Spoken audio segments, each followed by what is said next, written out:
à votre égard la volonté de Dieu en Jésus-Christ. Amen.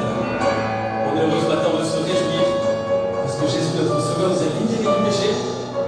On est enfants de Dieu. On veut le réaliser. Amen. On veut chanter les merveilles que le Seigneur a accomplies dans nos vies.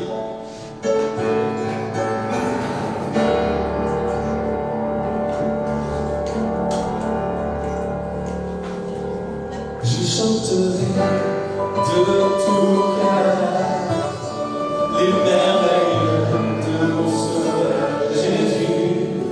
Il m'a ôté des ténèbres, il m'a délivré de tout péché. Je chanterai de tout cœur les merveilles de mon Sauveur Jésus. Il m'a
Je veux vivre pour toi sans regard.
chaque fois qu'il parle, je veux vivre pour toi.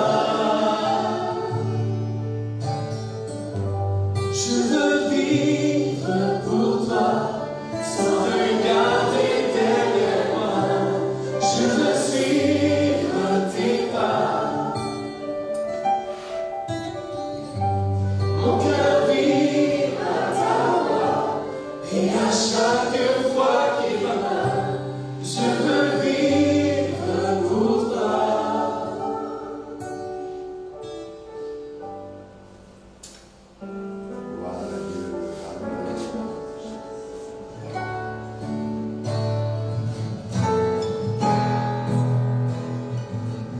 Béni sois-tu, Seigneur. Alléluia.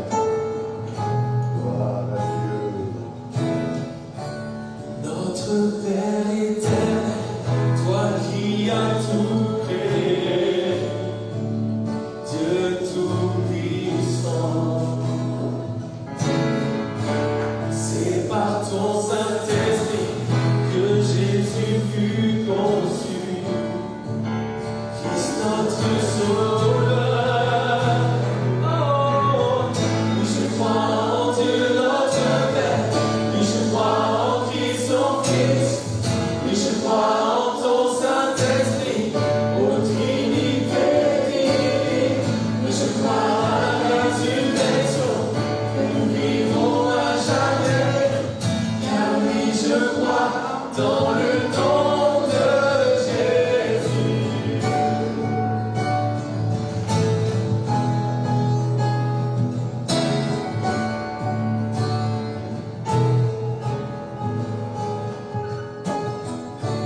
Notre juge et défenseur, tu souffris à la croix, pardon est en toi, descendu jusqu'au ténèbres, tu es ressuscité, à jamais élevé.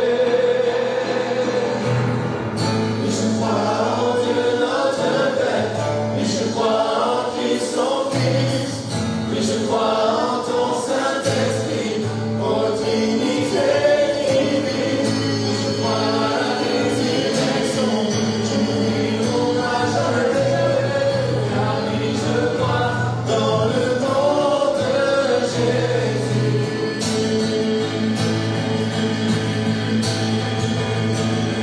Oui, je crois en lui. Oui, je crois qu'il est vivant.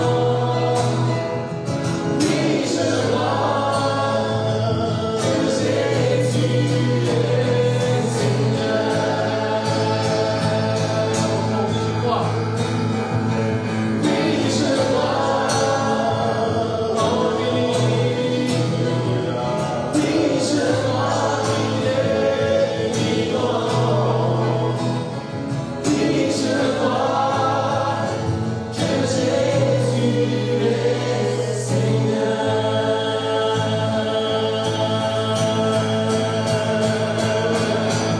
Je crois en Dieu notre Père, oui, je crois en Christ son Fils, oui, je crois en ton Saint-Esprit, ô Trinité divine, oui, je crois à la résurrection, quand Jésus reviendra, car oui, je crois dans le nom de Jésus. Oui, je crois en Dieu notre Père, oui, je crois en Christ son Fils, oui, je crois en ton Saint-Esprit, ô Trinité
Portez mon offrande, car j'ai le désir de réjouir ton cœur.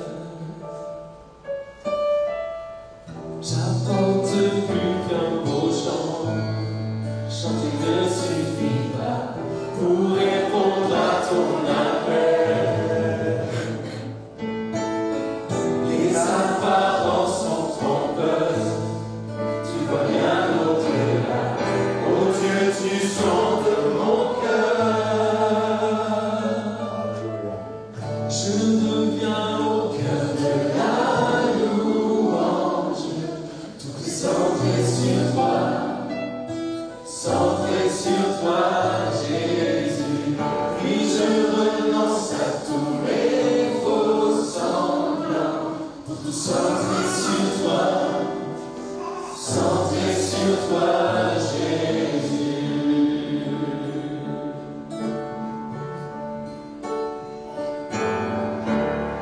Roi d'éternité, qui peut exprimer ce dont tu es dit? Que faire l'écho? Je te donne tout dans toute ma vie.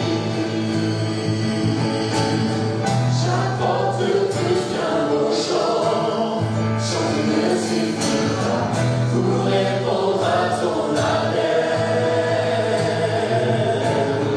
Les apparences sont trompeuses, tu vois bien au-delà. Oh Dieu, tu sondes mon cœur. Je reviens au cœur de la louange, tout est centré sur toi, Jésus. Puis je renonce à tous les faux semblants, centré sur toi, Jésus. Je reviens au cœur de la louange, centré sur toi, Jésus. Puis je renonce à tous les faux semblants, centré sur toi, Jésus. Alléluia. Tout est centré sur toi. Jésus, sois le centre, sois ma lumière, sois ma source, Jésus. Encore. Jésus, Alléluia. sois le centre, sois ma lumière, sois ma source, Jésus.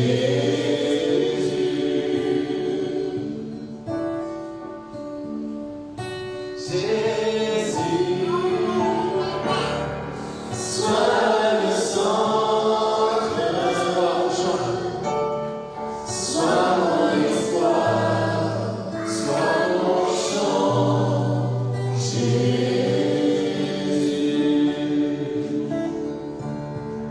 Sois le feu dans mon cœur, sois le vent dans mes voiles, sois la raison de la vie, Jésus, Jésus,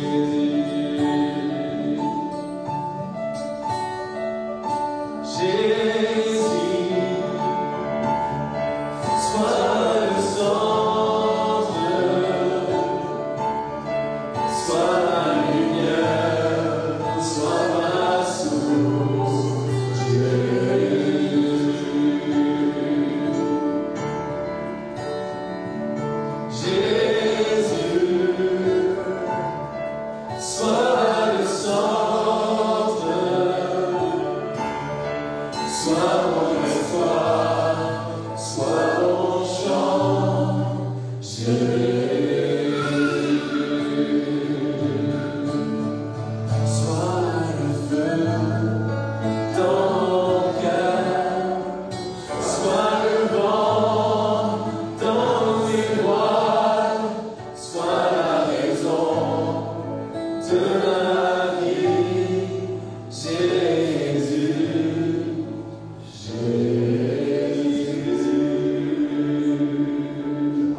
Seigneur.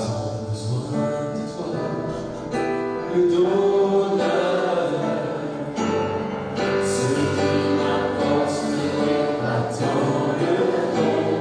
Tu es que le Seigneur de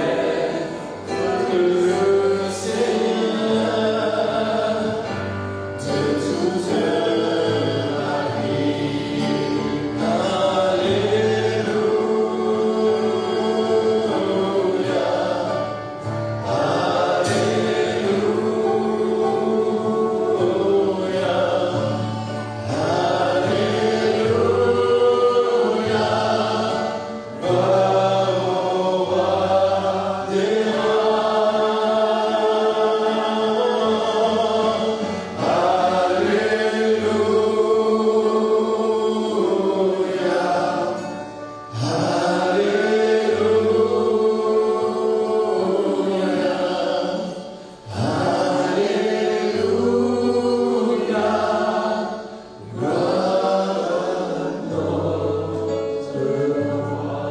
Bravo Seigneur Jésus, Alléluia.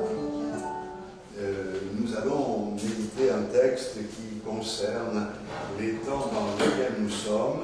Et nous allons faire une première lecture dans l'Épître aux Hébreux, au chapitre 9, le verset 28.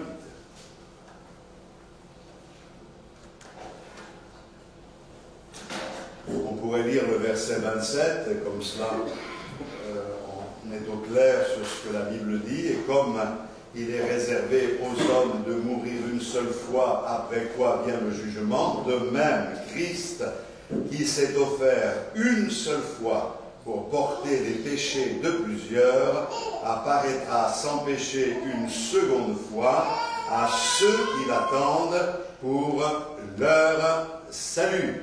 Nous croyons donc que le Seigneur reviendra pour nous chercher et pour nous emporter avec lui dans son ciel de gloire. Et puis, dans Matthieu, au chapitre 25, nous avons ce que les auteurs ont appelé la parabole des 10 vierges. J'aimerais lire avec vous ces 13 versets qui nous donnent cet enseignement donné par Jésus-Christ lui-même. Alors, ce que nous lisons est simple. Le royaume des cieux sera semblable à 10 vierges qui, ayant pris leur lampe, allèrent à la rencontre de l'époux. 5 d'entre elles étaient folles et 5 sages. Les folles, en prenant leur lampe, ne prirent point d'huile avec elles, mais les sages prirent avec leur lampe de l'huile dans des vases. Comme l'époux tardait, toutes s'assoupirent et s'endormirent.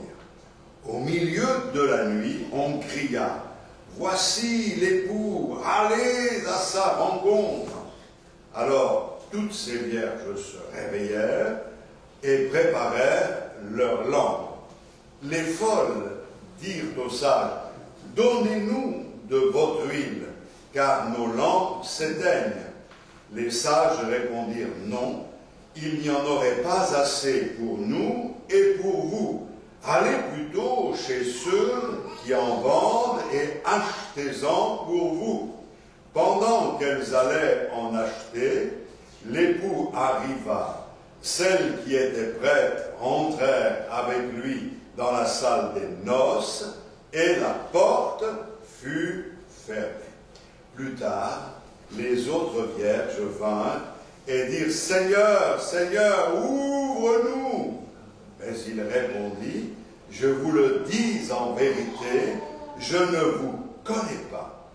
Veillez donc, puisque vous ne savez ni le jour, ni l'heure. » Alléluia. Le texte est clair et il se résume dans cette phrase que je soumets à votre réflexion. Voici l'époux, allons à sa rencontre. L'époux est présenté dans la Bible comme étant, il est identifié, Jésus-Christ lui-même.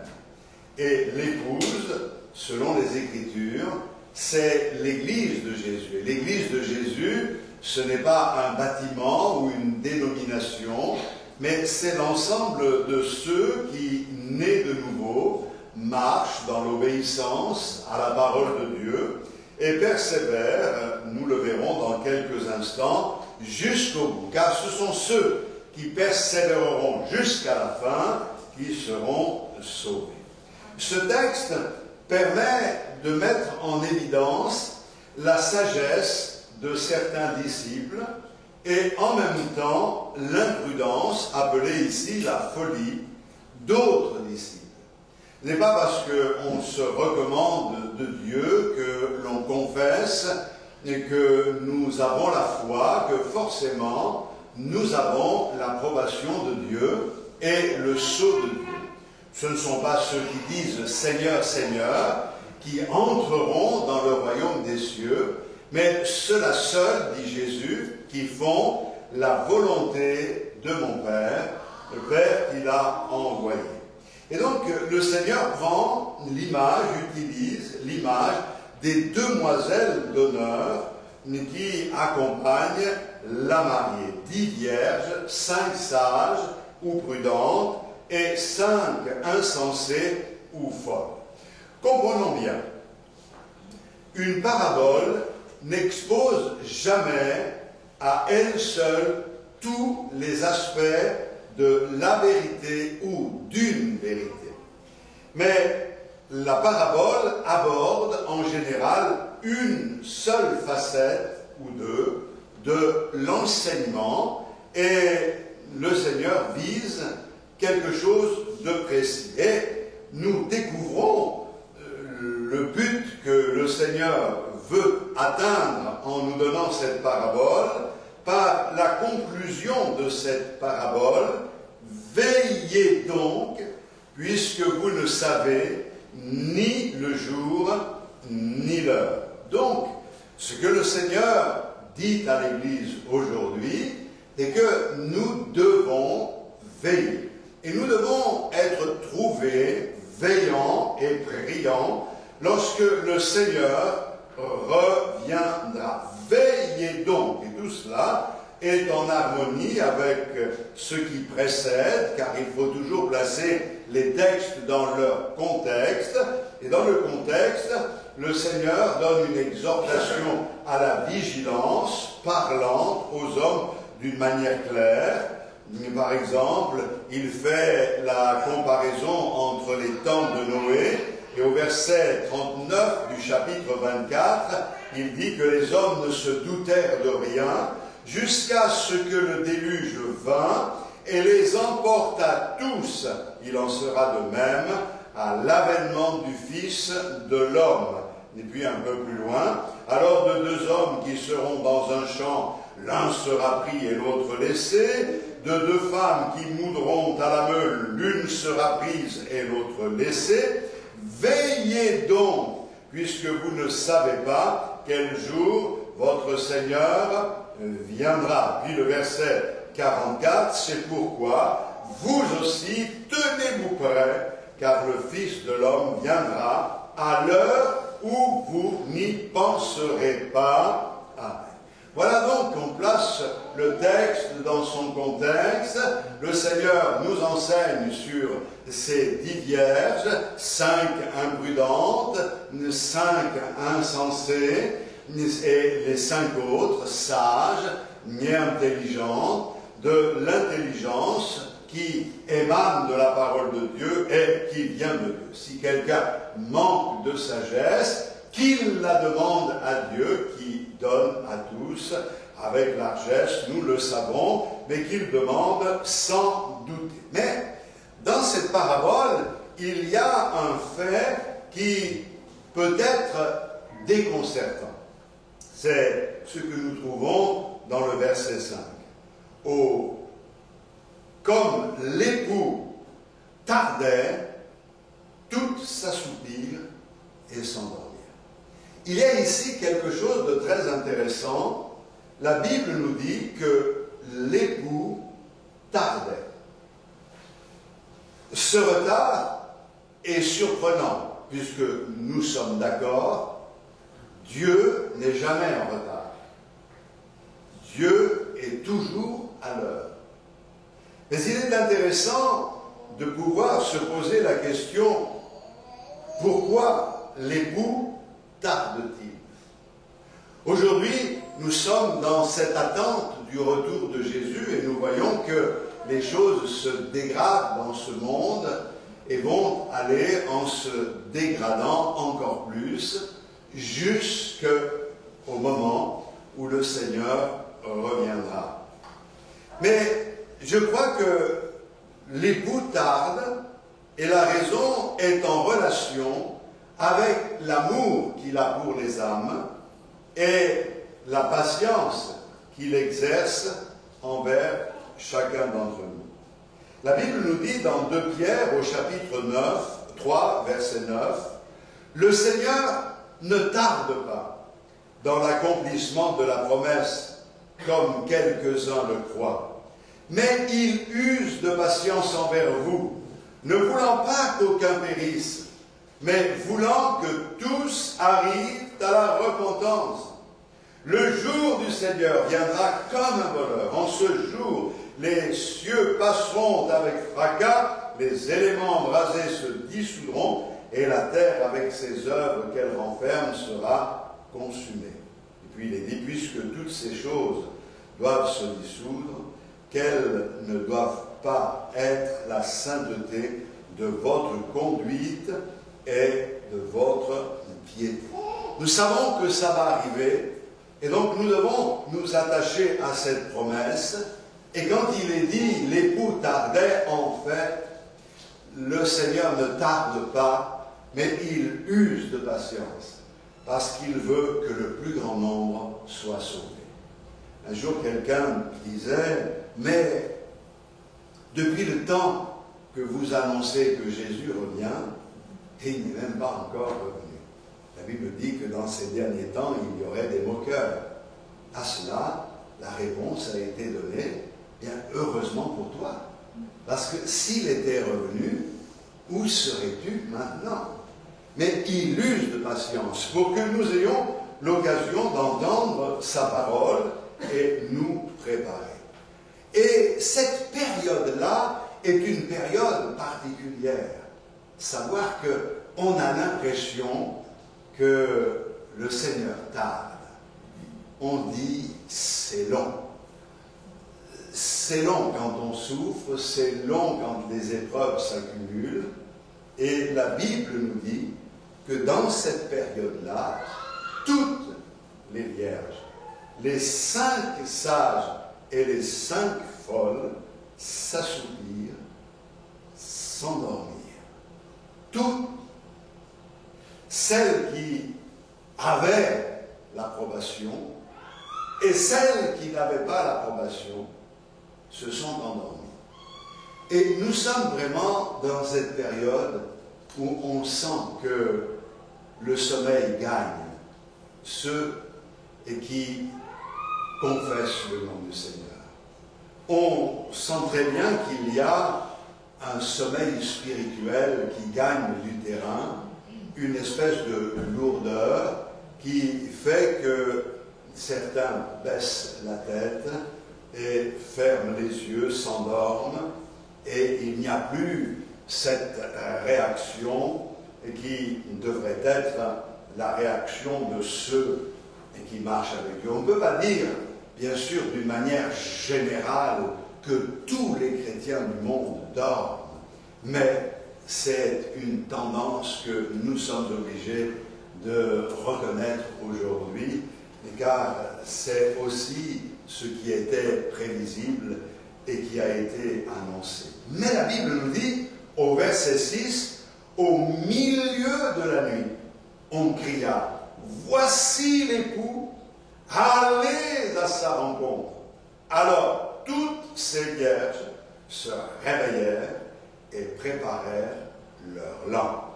On entend ce cri dans la nuit, « Voici l'époux. » Et je pense que ce cri correspond parfaitement à ce que le Seigneur nous enseigne concernant la fin des temps et puis ce qui va arriver, et particulièrement les chrétiens, même quand on perd un être cher, comme cela peut arriver au chapitre 4 de 1 Thessaloniciens. Je vais vous lire tout le paragraphe, c'est pas long. Nous ne voulons pas, frères, que vous soyez dans l'ignorance au sujet de ceux qui dorment, afin que vous ne vous affligiez pas comme les autres qui n'ont point d'espérance. Car si nous croyons que Jésus est mort et qu'il est ressuscité, croyons aussi que Dieu ramènera par Jésus et avec lui ceux qui sont morts. Voici en effet ce que nous vous déclarons d'après la parole du Seigneur, nous les vivants. Restez pour l'avènement du Seigneur, nous ne devancerons pas ceux qui sont morts. Car le Seigneur lui-même a un signal donné, à la voix d'un archange, c'est peut-être ce cri dont il est question, et au son de la trompette de Dieu, descendra du ciel, et les morts en Christ ressusciteront premièrement. Ensuite, nous les vivants qui serons restés, nous serons tous ensemble enlevés avec eux dans les nuées ou sur les nuées à la rencontre du Seigneur dans les airs, et ainsi nous serons toujours avec le Seigneur. Consolez-vous donc les uns des autres par ces paroles. Il y a un cri dans la nuit, un signal donné. La nuit suggère l'idée de ténèbres épaisses. Le milieu de la nuit, c'est le moment où on va basculer d'un jour à l'autre. C'est le moment d'un jour nouveau. Ce jour nouveau, nous l'attendons, nous attendons le soleil de justice qui se lèvera encore. Il s'est levé sur nos vies. Et c'est pour cette raison que la prophétie dit « Les ténèbres ne régneront pas à toujours sur la terre. Le soleil de justice est présenté. Jésus est venu pour apporter la lumière. » Mais nous avons cette espérance que si la nuit vient sur ce monde, et la nuit vient, elle vient sur l'humanité, et le Seigneur dit « La nuit vient où nul ne peut travailler ». Ça veut dire que ça va être de plus en plus difficile de témoigner de l'amour de Dieu. Ça va être de plus en plus compliqué d'annoncer le message de l'Évangile. Dans le monde, comme je le dis quelquefois, on pourra parler facilement de Dieu et dire il y a un Dieu et nous sommes tous des créatures de Dieu. Ce sera facile parce que tout le monde est comme relié à Dieu en grande partie, même les athées ont au fond de leur cœur souvent, et on l'a vu, on a eu des démonstrations, une certaine foi. La Bible nous dit même que les démons eux-mêmes croient, mais ils tremblent. Mais parler de Dieu, avoir une foi superstitieuse, ou simplement une croyance, ou une foi démoniaque comme la foi de ces démons ne suffit pas pour que nous soyons sauvés. La parole de Dieu nous montre que lorsque nous voulons annoncer Jésus-Christ, celui qui est mort, qui a versé son sang pour le pardon de nos péchés, celui qui nous donne la certitude du salut, et si nous proclamons qu'il n'y a de salut en aucun autre, alors ça va devenir de plus en plus compliqué. On va nous montrer du doigt, ça va être très très difficile. Mais la Bible dit, Jésus revient au milieu de la nuit pour soustraire à l'épreuve qui est à venir ses enfants. La Bible nous dit que le Seigneur va envoyer une heure d'épreuve sur la terre qui touchera tous les habitants de la terre afin de les éprouver. Et cette épreuve-là, la Bible nous le dit dans différents textes, va durer 7 ans, et c'est l'heure de la grande tribulation. Mais avant que cela n'arrive, Jésus vient enlever les siens, et c'est pour cette raison que nous devons rester dans cette attente et dans cette foi, et le message qui est donné, voici l'époux, allez à sa rencontre. Et je crois que la question qui se pose maintenant, c'est de savoir ce qui donnera la possibilité à ceux qui sont concernés, non seulement de se réveiller, mais vraiment d'aller à la rencontre du Seigneur. Je crois que le moment est venu de nous réveiller. Toutes se réveillèrent, mais qui, en se réveillant, peut aller à la rencontre du Seigneur? Je crois qu'il arrive un moment où tous vont être unanimes pour dire il va se passer quelque chose. On sent très bien, comme quand il y a l'orage qui se prépare, que l'atmosphère est lourde et que ça va péter d'un moment à l'autre. On sent très bien ces choses-là, mais ce n'est pas parce qu'on prend conscience et qu'il y a un certain réveil de conscience qui se met en place que forcément nous avons la possibilité d'aller à la rencontre du Seigneur. La Bible nous dit que Jésus revient et les éléments et les événements ainsi que toutes les décisions et tout ce qui se passe sur la surface de la terre montrent à l'échelle mondiale la réalité de cette promesse faite dans les Écritures. Jésus revient. Et si nous pouvons nous arrêter quelques instants pour dire comment ça va se passer, je vous le dis simplement, quelques généralités sur le retour de Jésus. La seconde venue de Jésus est annoncée plus de 300 fois dans le Nouveau Testament. Plus de 300 fois. Cela est dit et répété que celui qui est monté au ciel, après avoir donné sa vie sur la croix et ressuscité d'entre les morts, reviendra. Il va revenir en deux temps. La première phase, c'est ce que l'on appelle la parousie, ça vient du grec se présenter. Le Seigneur va venir, mais il va venir dans les nuées. Premièrement, pour les siens, il vient chercher son Église. Il vient chercher ceux qui vont à sa rencontre, ceux qui mettent tout en œuvre pour que leur vie soit en règle avec la parole de Dieu. Et puis, la deuxième phase, 7 ans après, pendant ce temps, sur la terre, il y a la grande tribulation. Le Seigneur revient avec ses saints, pose les pieds sur la montagne des Oliviers. On le voit dans Zacharie au chapitre 14, et tout cela est détaillé par différentes prophéties. Nous savons qu'il reviendra et tout œil le verra. Il n'y a pas deux retours du Seigneur, il n'y en a qu'un. Le premier, il s'arrête dans les nuées et il prend son Église, ça se passe en un clin d'œil. Mais la deuxième phase, il pose les pieds sur la montagne des Oliviers. Ce qui nous intéresse, c'est la première phase. Nous ne voulons pas attendre la seconde phase, parce que ça voudrait dire que nous n'avons pas été enlevés. Mais dans cette période, justement, entre le moment où l'Église est enlevée et le moment où il pose les pieds sur cette terre, eh bien, il y a la grande tribulation qui va s'abattre sur ce monde. Et la Bible nous dit qu'il y aura des choses terribles qui se produiront. Et ces choses sont détaillées dans la Bible avec des images plus ou moins précises. Cela a été écrit pour que nous puissions avoir des repères et pour que lorsque ces choses arriveront, cela servira de témoignage, parce que pendant la grande tribulation, certains se réveilleront un peu tard, mais la Bible nous le dit qu'ils se réveilleront quand même, mais au prix de leur vie, ils seront épargnés. Ça va être un petit peu compliqué pour eux, mais on ne sait pas si on sera là et lorsque ça arrivera. C'est pour cette raison qu'on ne peut pas attendre ce moment-là. Nous devons être prêts pour le retour du Seigneur Jésus-Christ. Nous voulons connaître la résurrection, nous voulons connaître cette transformation, partir à la rencontre du Seigneur qui vient nous chercher.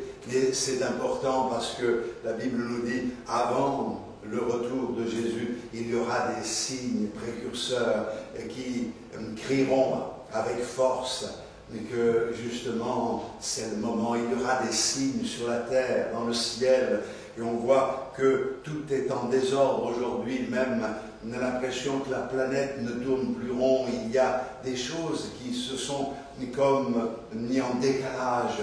Tout cela doit nous interpeller. Qu'est-ce qui se passe? Pourquoi ça arrive? Que faut-il que l'on fasse? De la même manière que cette tempête est arrivée hier soir dans un certain endroit de la France, d'un seul coup, au point de surprendre ceux qui étaient là, et il y a eu quelques victimes, de la même manière, eh bien, le jugement va tomber, les jugements tomberont sur les hommes. La Bible nous parle de quelque chose qui ressemble à une contagion, une épidémie, quelque chose qui va contaminer les eaux, la terre, ce qui vit sur la terre, ce qui vit dans les eaux. Et la Bible lui parle même d'un tiers des êtres vivants qui périront, tout cela pour que nous comprenions que toutes ces affaires atomiques, c'est possible que ça arrive et que nous ne sommes pas à l'abri de quelqu'un qui, ayant perdu la raison, entraîne des populations entières dans le chaos. Nous sommes dans ce que la Bible appelle les derniers jours qui précèdent la venue du Seigneur Jésus-Christ. Et nous ne voulons pas attendre les bras croisés que cela arrive. Nous voulons tout mettre en œuvre. Écoutez la parole qui nous interpelle et qui nous dit « L'époux arrive, allons à sa rencontre ».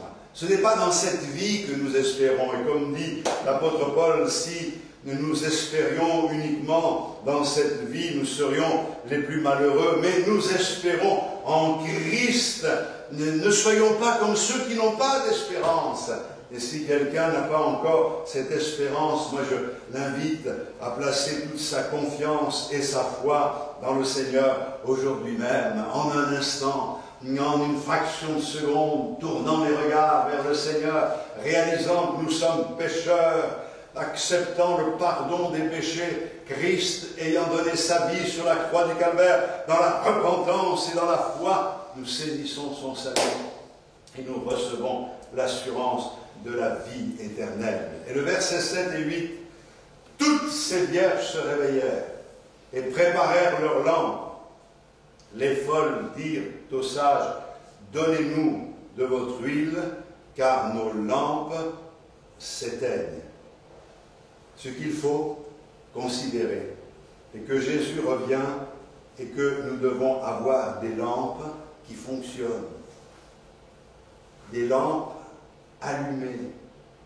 Les 5 vierges folles et les 5 sages se réveillent. Et on voit que les 10 vierges ont la même activité. Elles sont enrôlées de la même manière dans la même mission. Ce sont les demoiselles d'honneur.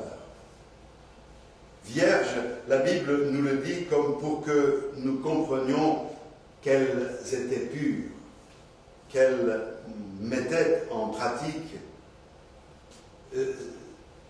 certaines vérités, qu'elles avaient dans le cœur un désir de pureté.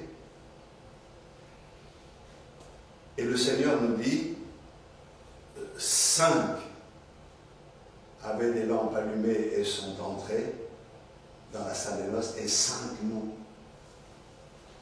Il ne faut pas rentrer ou tomber dans des statistiques et penser que un chrétien sur 2, un croyant sur 2 sera prêt à être enlevé. Même si la Bible dit que 2 qui seront dans un champ, un sera pris, l'autre sera laissé. De 2 qui dormiront dans un lit, un sera pris, l'autre sera laissé. Il y a une précision dans la parole qui est assez impressionnante, puisque quand Jésus reviendra, certains seront en train de travailler pendant que d'autres dormiront, puisque nous savons que la terre est ronde et qu'une partie est plongée dans les ténèbres aujourd'hui, maintenant, à cet instant ou à cette heure, alors que nous sommes en plein jour. Nous comprenons que ça va arriver subitement. Mais ce qui est important de comprendre, ce n'est pas que 1 sur 2 sera enlevé, mais ne seront enlevés que ceux qui seront préparés. Et même s'ils sont dans le même lit, c'est-à-dire un époux, une femme et sa femme, ça ne veut pas dire que parce qu'on est mariés ensemble, eh bien on est automatiquement enlevé. Ce n'est pas parce qu'on fait partie d'une famille authentique, croyante, qui a la foi que l'on sera enlevé. Chacun rendra des comptes à Dieu pour lui-même. C'est ce que le texte veut nous enseigner. Et la sagesse des vierges avisées et la folie des vierges insensées montrent deux catégories. Ils ont une mission semblable, mais on ne voit pas a priori de différence entre les deux. Elles sont soumises à la même attente. Elles attendent depuis un moment la venue de l'époux qui tarde. Elles doivent être en mesure d'assurer le cortège. Elles ont la même mission et quand elles entendent « voici l'époux », aller à sa rencontre, elles se réveillent comme les autres. La différence entre ces vierges réside dans l'aptitude des unes et l'inaptitude des autres à être prévoyantes. C'est ça que le Seigneur veut nous dire. Les sages ont envisagé le fait que l'époux pouvait tarder. Ne sont pas d'une manière inconsciente ou insouciante, ne sont pas dit, il a dit qu'il va arriver, donc c'est pas la peine d'en faire trop, c'est pas la peine de se préparer. Non, elles ont envisagé, il va venir, mais on ne sait pas à quel moment, et s'il prenait du retard, il faut que nous ayons des prévisions, il faut que nous ayons des provisions, il faut que nous ayons tout ce qui est nécessaire pour pouvoir avancer, pour aller jusqu'au bout de cette mission. Ça ne sert à rien de s'arrêter en route. Nous ne voulons pas être de ceux qui s'arrêtent en chemin. C'est pour cette raison qu'elles ont pris la précaution de prendre de l'huile pour leurs lampes. Elles ont les unes et les autres, chacune une lampe. Et vous savez, dans la parole de Dieu, la lampe est une référence à la parole de Dieu, à la Bible elle-même. Elles ont la Bible. Ce n'est pas parce qu'elles ont la lampe que forcément elles sont éclairées. Le psalmiste David disait « Ta parole est une lampe à mes pieds, une lumière sur mon sentier. » Elles sont comme ces lampes qui étaient fabriquées. On a ici l'apparence fragile et modeste de cet ustensile en relation avec la parole de Dieu. On a peut-être l'impression que la parole de Dieu a été écrite par des hommes, mais elle comporte des lacunes, il y a des choses que l'on peut contester. Je voudrais vous dire une chose, c'est que la Bible a été écrite par des hommes, mais inspirée par le Saint-Esprit de Dieu, et qu'il n'y a pas de contradiction, elles ne sont qu'apparentes, mais il n'y a pas de lacune dans la parole de Dieu. Tout a été donné pour que nous puissions avancer. Mais pour que la lampe fonctionne, il faut de l'huile. Et s'il n'y a pas d'huile, la lampe ne peut pas fonctionner. Et c'est là toute la différence entre ceux qui ont une lampe, qui ont la parole de Dieu, mais qui n'éclairent pas parce qu'ils n'ont pas cette huile. Et cette huile, à quoi correspond-elle? Eh bien, l'huile qui se fait rare d'ailleurs dans nos magasins. On ne trouve pas l'huile comme on en trouvait il y a encore quelque temps. On parle maintenant que même le beurre, ils vont nous enlever le beurre et l'argent du beurre, si ça continue. Mais ne vous inquiétez pas, le Seigneur est fidèle. Mais l'huile, dans la parole de Dieu, qui servait à la consécration de ceux qui étaient mis à part pour l'œuvre de Dieu, est justement le symbole du Saint-Esprit. C'est le Saint-Esprit qui nous donne le sens des Écritures, qui nous éclaire sur la signification de la parole de Dieu. C'est le Saint-Esprit qui illumine une personne et qui prend de ce qui est à lui et lui communique. C'est lui qui éclaire nos vies. Sans l'action du Saint-Esprit, on ne peut pas comprendre l'amour de Dieu à la croix du Calvaire. Sans l'action du Saint-Esprit, nos yeux restent fermés. Et c'est en même temps le Saint-Esprit qui nous donne la force de mettre en pratique la parole de Dieu, parce que nous n'y arrivons pas avec nos forces, avec nos muscles. Nous avons besoin de quelque chose de plus. Et l'onction vient sur nous pour nous donner cette impulsion, cette force, cette énergie qui nous permet de triompher pour la gloire du roi des rois. Avoir une lampe et des réserves d'huile, voilà la question. C'est toute la différence entre ces vierges. On pouvait dire, ou on pourrait dire, c'était des vierges, elles avaient des lampes, elles avaient une mission, elles avaient une espérance, mais il leur manque ce quelque chose de plus. C'est pour cette raison qu'à un moment donné, elles demandent aux autres, donnez-nous un peu de votre huile. Et elles répondent non, non pas qu'elles sont méchantes, égoïstes, non. Il fallait prévoir à l'avance. Si on vous donne cette huile, il n'y en aura pas assez pour nous. Et qu'est-ce que ça veut dire? Dans le langage spirituel, ça veut dire qu'on ne peut pas vivre une vie chrétienne par procuration. Chacun doit faire ses propres provisions. On ne peut pas vivre le salut par procuration. Personne ne peut être sauvé à notre place. Mais c'est important de le savoir, c'est important de le dire. Personne ne peut vivre une vie spirituelle par procuration. Avoir des réserves d'huile, dans le sens large, c'est toujours vivre dans la dépendance de notre Seigneur, qui est notre grand pourvoyeur. C'est lui qui répand cette huile. Lorsque je serai allé auprès du Père, je vous enverrai l'autre consolateur, le Saint-Esprit. Il viendra sur vous et vous serez mes témoins. C'est lui qui vous conduira dans toute la vérité. C'est lui qui prendra de ce qui est à moi et vous l'annoncera. C'est lui. Et quand on voit l'effusion du Saint-Esprit le jour de la Pentecôte et que l'on voit le changement qui s'opère dans la vie des disciples et particulièrement de Pierre, il y a de quoi être étonné.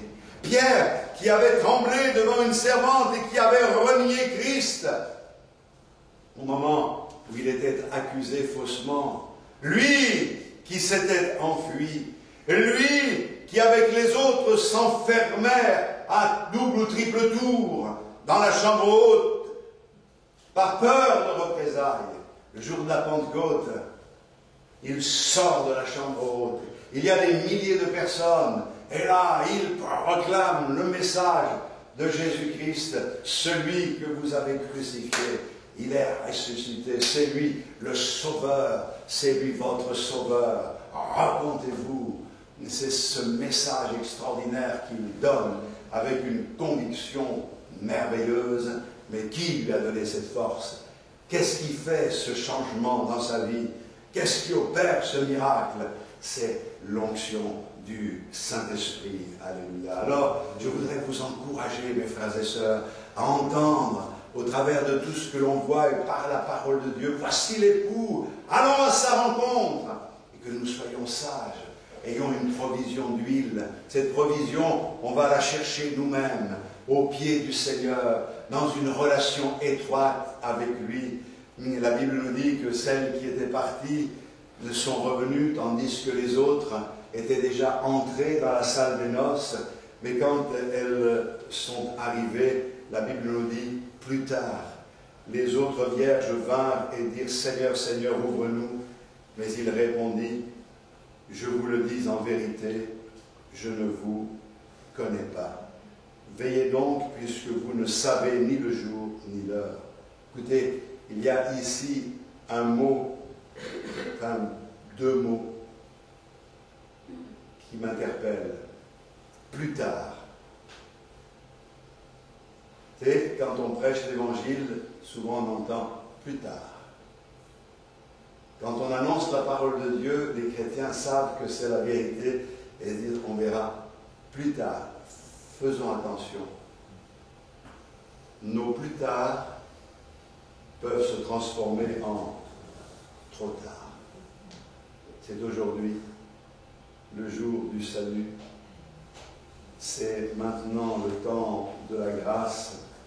Et la Bible nous dit dans Hébreux 4, 1, « Craignons donc, tandis que la promesse d'entrer dans son repos subsiste encore, qu'aucun de vous ne paraisse être venu trop tard. » Ça ne s'adresse pas à des gens qui n'ont pas de conscience spirituelle, qui n'ont pas une certaine foi. Ça s'adresse à des personnes qui ont la foi. Et le Seigneur dit, c'est pas suffisant. Ne t'endors pas sur tes lauriers. Réveille-toi. Le réveil doit se produire. Et ce réveil se produit dans mon cœur ce matin. Tu reviens, Seigneur, et je veux être prêt pour ce glorieux retour. Alors on va bénir le Seigneur ensemble. On partagera, pour ceux qui veulent, la Sainte Seine. Pendant quelques minutes, on va louer Dieu. Sentez-vous la liberté de parler à Dieu, de lui dire quelques mots. Dites-lui que vous l'aimez. Et si vous avez besoin de mettre de l'ordre dans votre vie, eh bien c'est le moment de le faire. Que Dieu vous bénisse abondamment. Alléluia. Seigneur, nous sommes tous devant toi, humbles, devant ta face. Nous réalisons que nous ne contrôlons rien du tout. Et nous savons une chose, c'est que nous ne sommes pas à la hauteur de ce que tu nous demandes.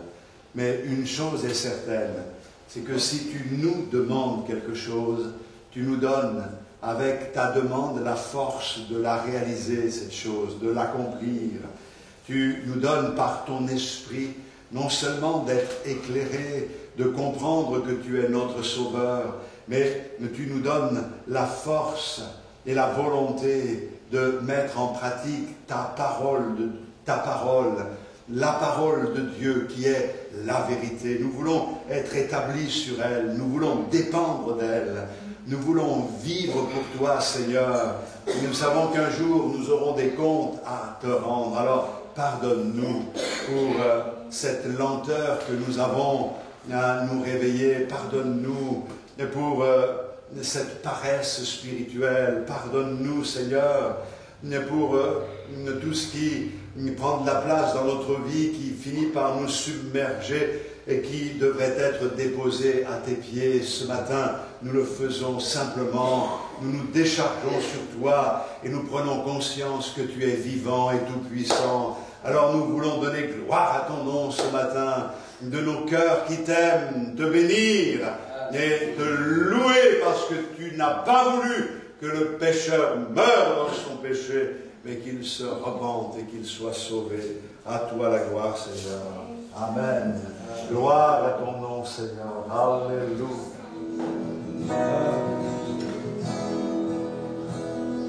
Devant la croix, un je viens déposer tous mes péchés. Pardonne-moi, purifie-moi, Seigneur, viens me rencontrer.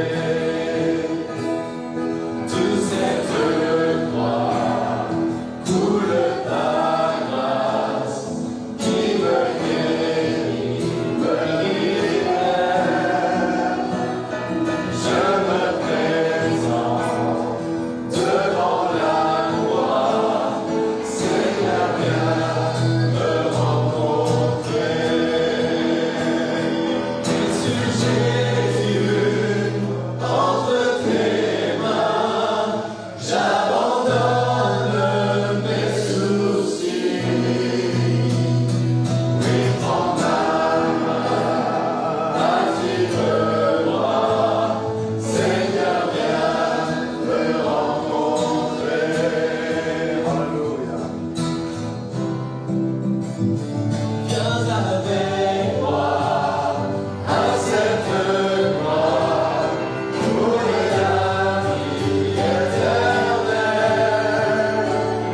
Il t'appelle et il t'attend.